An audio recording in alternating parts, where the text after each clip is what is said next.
Hello everyone and welcome back to another video. ഇന്ന് ചെയ്യാൻ പോകുന്ന ഒരു ചിക്കൻ വെച്ചിട്ടുള്ള റൈസാണ് കേട്ടോ. അപ്പോൾ അതെന്താ പറയുക, ചിക്കൻ യെല്ലോ റൈസ് എന്നൊക്കെ വേണമെങ്കിൽ പറയാം. വളരെ ഈസിയായിട്ട് ഉണ്ടാക്കാൻ പറ്റുന്ന റൈസാണ്. അപ്പോൾ അതെങ്ങനെയാണ് ഉണ്ടാക്കുന്നത്, എന്തൊക്കെയാണ് വേണ്ടത് നോക്കാം. ഫസ്റ്റ് ഒരു പാൻ ചൂടാക്കുക. അതിലേക്ക് 1 table spoon unsalted butter add ചെയ്യുക. ഞാനിവിടെ അൺസോൾട്ട് എടുത്തേക്കുന്നത്, നിങ്ങൾക്കിപ്പം സോൾട്ട് എടുത്താലും പ്രശ്നമില്ല. പിന്നെ ആഡ് ചെയ്യുന്ന സോൾട്ടിൻ്റെ ഒരു ക്വാണ്ടിറ്റി മാത്രം നോക്കിയാൽ മതി കേട്ടോ. നന്നായിട്ടത് മെൽറ്റാക്കി എടുക്കുക.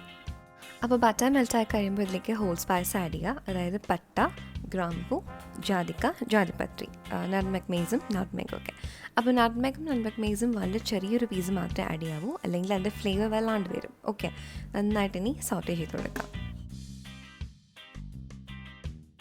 ഇനി ഇതിലേക്ക് ചെറുതായി കട്ട് ചെയ്തിരിക്കുന്ന വെളുത്തുള്ളി ആഡ് ചെയ്ത് കൊടുക്കുക.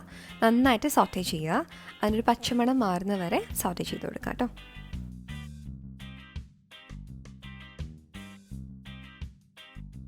ഇതിലേക്ക് ഒരു 1/4 ടീസ്പൂൺ മഞ്ഞൾപ്പൊടി ആഡ് ചെയ്ത് കൊടുക്കുക. അപ്പോൾ മഞ്ഞൾപ്പൊടിയൊക്കെ അതിൻ്റെ ഒരു കളർ കിട്ടുന്നതിന് വേണ്ടിയിട്ടാണ്. അപ്പോൾ അതനുസരിച്ച് നിങ്ങൾ ആഡ് ചെയ്ത് കൊടുക്കുക കേട്ടോ. ഞാൻ ആദ്യം ഒരു 1/4 ടീസ്പൂൺ ആഡ് ചെയ്തിട്ടുണ്ട്, പിന്നെ ഞാനൊരു 1/4 ടീസ്പൂൺ കൂടെ ആഡ് ചെയ്യുന്നുണ്ട്. അപ്പോൾ ടോട്ടലൊരു 1/2 ടീസ്പൂൺ ഞാൻ മഞ്ഞൾപ്പൊടി ആഡ് ചെയ്യുന്നുണ്ട്. അത് നന്നായിട്ട് സോട്ടേ ചെയ്ത് കൊടുക്കുക. ഒരു 30 സെക്കൻഡ്സ് നന്നായിട്ട് സോട്ടേ ചെയ്യുക. ഇനി ഇതിലേക്ക് ചെറുതായിട്ട് ചോപ്പ് ചെയ്ത് വെച്ചിരിക്കുന്ന ചിക്കൻ ആഡ് ചെയ്യാം. ഞാനൊരു 1/4 കപ്പ് എടുത്തിട്ടില്ല, അതിനേക്കാളും കുറവാണ് എടുത്തിരിക്കുന്നത്. അപ്പോൾ നിങ്ങൾക്ക് എത്ര വേണമെങ്കിലും ചിക്കൻ ആഡ് ചെയ്യാം കേട്ടോ. അപ്പോൾ നിങ്ങൾക്ക് ചിക്കൻ ഇഷ്ടമല്ല എന്നുണ്ടെങ്കിൽ ഫിഷ് ആഡ് ആക്കാം, അല്ലെങ്കിൽ പനീർ ആഡ് ചെയ്യാം. എന്ത് ആഡ് ചെയ്താലും വളരെ ചെറിയ പീസായിട്ട് കട്ട് ചെയ്ത് ആഡ് ചെയ്യാൻ നോക്കുക. കുഞ്ഞായിട്ട് ചോപ്പ് ചെയ്തെടുക്കുക. ഓക്കെ, അപ്പോൾ നന്നായിട്ട് സോട്ട് ചെയ്ത് കൊടുക്കുക. അപ്പോൾ ഇതിങ്ങനെ ആഡ് ചെയ്യുമ്പോഴത്തേക്ക് എന്താണെന്ന് വെച്ചാൽ കുറച്ച് പെട്ടെന്ന് കുക്കാകുകയും ചെയ്യും. അപ്പോൾ നിങ്ങൾക്ക് ടൈമൊക്കെ ഭയങ്കര കൺസ്യൂമിങ് ആവില്ല, വളരെ ഈസിയായിട്ട് കുക്ക് ചെയ്തെടുക്കാൻ പറ്റും. അപ്പോൾ നന്നായിട്ട് സോട്ട് ചെയ്ത് കൊടുക്കാം. ഇനി ഇതിലേക്ക് കുറച്ച് ആവശ്യത്തിന് സോൾട്ട് ആഡ് ചെയ്യുക. അപ്പോൾ നിങ്ങൾ അൺസോൾട്ടാണ് എടുത്തെങ്കിലും കുഴപ്പമില്ല, സോൾട്ട് ബട്ടറാണ് എടുത്തിട്ടുണ്ടെങ്കിൽ സോൾട്ട് ആഡ് ചെയ്യുമ്പോഴത്തേക്ക് സൂക്ഷിക്കുക കേട്ടോ. നന്നായിട്ട് ഒന്നും കൂടി സോട്ട് ചെയ്ത് കൊടുക്കുക. അപ്പോൾ ചിക്കൻ്റെ കളറൊന്ന് ചേഞ്ച് ആയി വരുമ്പോൾ അതിലേക്ക് ഒരു 2 to 3 ടേബിൾ സ്പൂൺ വെള്ളം ആഡ് ചെയ്ത് കൊടുക്കുക. നോർമൽ വെള്ളമാണ് കേട്ടോ.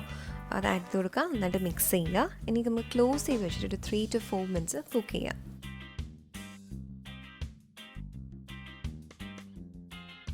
അപ്പോൾ നമ്മുടെ ചിക്കനൊക്കെ നന്നായിട്ട് കുക്കായിട്ടുണ്ട്. അപ്പോൾ ഞാൻ വളരെ ചെറിയ പീസ് ആയതുകൊണ്ടും വളരെ കുറച്ച് ക്വാണ്ടിറ്റി ആയതുകൊണ്ടും പെട്ടെന്ന് കുക്കാവും കേട്ടോ. ജസ്റ്റ് ഒന്ന് മിക്സ് ചെയ്ത് കൊടുക്കുക. ഇനി നമുക്ക് ഇതിലേക്ക് കസൂരി മെത്തി ആഡ് ചെയ്യാം. നല്ല പൗഡറാണ് ആഡ് ചെയ്യുന്നത് കേട്ടോ. അപ്പം പൊടിച്ചെടുത്തിട്ടാണ് ആഡ് ആക്കുന്നത്. അപ്പോൾ ഞാനൊരു 1 ടേബിൾ സ്പൂൺ ടോട്ടലായിട്ട് ആഡ് ചെയ്തിട്ടുണ്ട്. ഇപ്പോൾ ഞാൻ ഒരു 1/2 ടേബിൾ സ്പൂൺ ആഡ് ചെയ്തിട്ടുള്ളൂ. ഇനി ഇതിലേക്ക് നമുക്ക് pepper powder and garam masala add ചെയ്യാം. അപ്പോൾ ഞാനൊരു 1/2 teaspoon garam masala, 1/2 teaspoon pepper powder add ചെയ്തിട്ടുണ്ട്. നന്നായിട്ട് സോട്ട് ചെയ്ത് കൊടുക്കാം. ഇനി ഇതിലേക്ക് നമ്മൾ 1 കപ്പ് കുക്ക്ഡ് റൈസ് ആഡ് ചെയ്യണം കേട്ടോ. അപ്പോൾ നോർമലി കുക്ക് ചെയ്യുന്ന പോലെ ബാസ്മതി റൈസ് കുക്ക് ചെയ്യുക. അതിനുശേഷം വാട്ടർ ഡ്രെയിൻ ചെയ്ത് കളയുക. എന്നിട്ട് നമ്മളിതിലേക്ക് ആഡ് ചെയ്ത് കൊടുക്കുകയാണ്. അപ്പോൾ കംപ്ലീറ്റ്ലി കുക്ക്ഡ് ആയിട്ടുള്ള റൈസാണ് കേട്ടോ. നന്നായിട്ട് മിക്സ് ചെയ്ത് കൊടുക്കുക. മിക്സ് ചെയ്യുമ്പോഴത്തേക്കും ശ്രദ്ധിക്കണം, ബ്രേക്ക് ആയി പോകാൻ പാടില്ല കേട്ടോ റൈസൊക്കെ. അപ്പോൾ ജെൻറ്റിലായിട്ട് മിക്സ് ചെയ്ത് കൊടുക്കുക. ഇനി ഇതിലേക്ക് ആവശ്യത്തിന് ഉപ്പ് ആഡ് ചെയ്യുക. പിന്നെ പെപ്പർ പൗഡർ, മഞ്ഞൾപ്പൊടി, ചെറുതായിട്ട് ചോപ്പ് ചെയ്തിരിക്കുന്ന മല്ലിയില, അതുപോലെ കസൂരി മേത്തി പൗഡർ, അപ്പോൾ ഇതെല്ലാം ആഡ് ചെയ്ത് കൊടുക്കുക. ഗരം മസാല അതും ആഡ് ചെയ്യാം കേട്ടോ.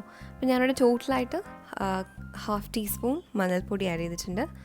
അതുപോലെ 1 ടേബിൾ സ്പൂൺ കസൂരി മേത്തി, പിന്നെ ഒരു 1 teaspoon garam masala and 1 teaspoon pepper powder. ഇതാണ് ടോട്ടലായിട്ട് ആഡ് ചെയ്തിരിക്കുന്നത്. ഓക്കെ, നന്നായിട്ട് മിക്സ് ചെയ്ത് അടച്ചു വയ്ക്കുക. ഒരു 2 മിനിറ്റ്സ് ക്ലോസ് ചെയ്ത് വെക്കുക. അപ്പോൾ നമ്മുടെ റൈസ് റെഡി ആയിട്ടുണ്ട്. ഇനി നമുക്ക് മാറ്റാം. അപ്പോൾ വളരെ ഈസിയായിട്ട് പെട്ടെന്ന് ഉണ്ടാക്കാൻ പറ്റുന്ന റൈസാണ്. എല്ലാവരും ട്രൈ ചെയ്ത് നോക്കുക. സോ വീഡിയോ ഇഷ്ടപ്പെട്ടിട്ടുണ്ടെങ്കിൽ please subscribe, share, like and comment. Thank you.